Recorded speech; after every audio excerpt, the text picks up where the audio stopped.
Après les compagnies aériennes low cost, voici les ferries low cost. On vous emmène ce soir dans les coulisses de ces grands bateaux qui rallient la Corse.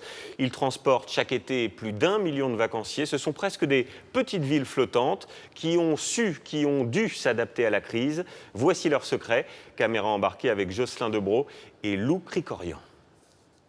Une longue file d'attente, 1 millier de vacanciers prêts à embarquer à bord de ce ferry qui relie le continent à la Corse. Le début de l'excitation pour certains. Oui, on va à Ajaccio, super. C'est parti pour les vacances. Le début du rush pour Fabien Agostini. La troisième file, tu peux envoyer la troisième file. Sa mission, gérer le va-et-vient entre les 500 véhicules qui débarquent et les 500 qui vont embarquer. Pour ne pas perdre d'argent, les bateaux doivent partir à l'heure. On va essayer d'optimiser les embarquements et les débarquements afin que le bateau puisse repartir en horaire.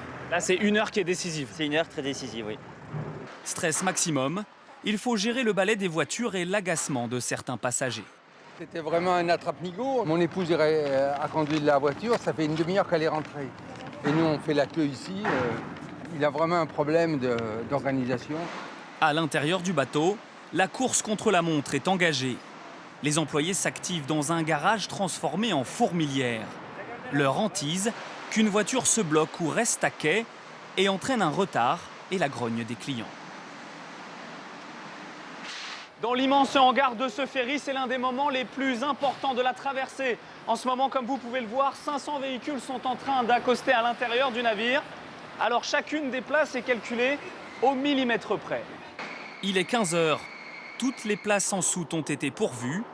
Le ferry pèse maintenant 12 000 tonnes et quitte le port de Nice, direction Ajaccio. Un voyage qui va durer 6 heures. Prix moyen du billet avec voiture et cabine, 50 € par personne. Le low cost de la traversée, car l'entreprise calque ses méthodes sur celles des compagnies aériennes à bas coût. Pour cette traversée, la famille Segura a dépensé 310 €. Avec 15 jours de location, le budget total atteint 2 500 €.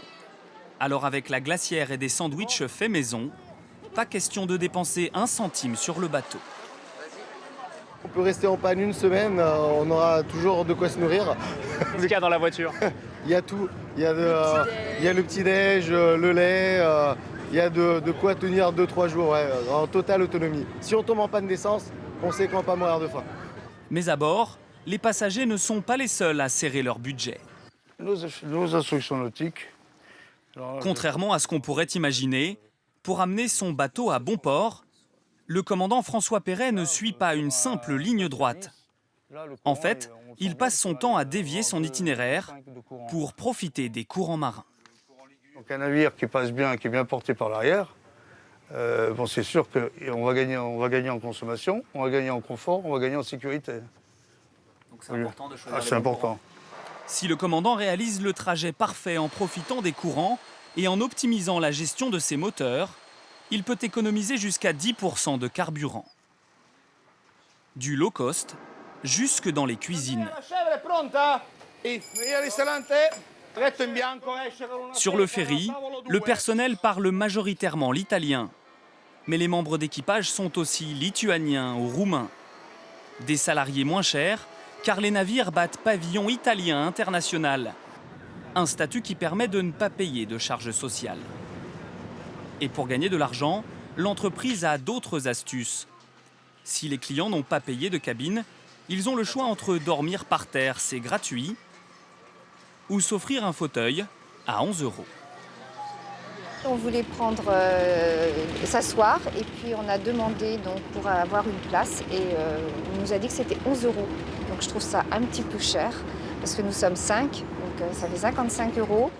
Mais même pour ceux qui ne voulaient rien dépenser sur le bateau, après 6 heures en plein soleil, difficile de ne pas sortir le porte-monnaie. Finalement, on a craqué avec la chaleur, on est obligé. On les voit tous sortir les glaces, on est tentés.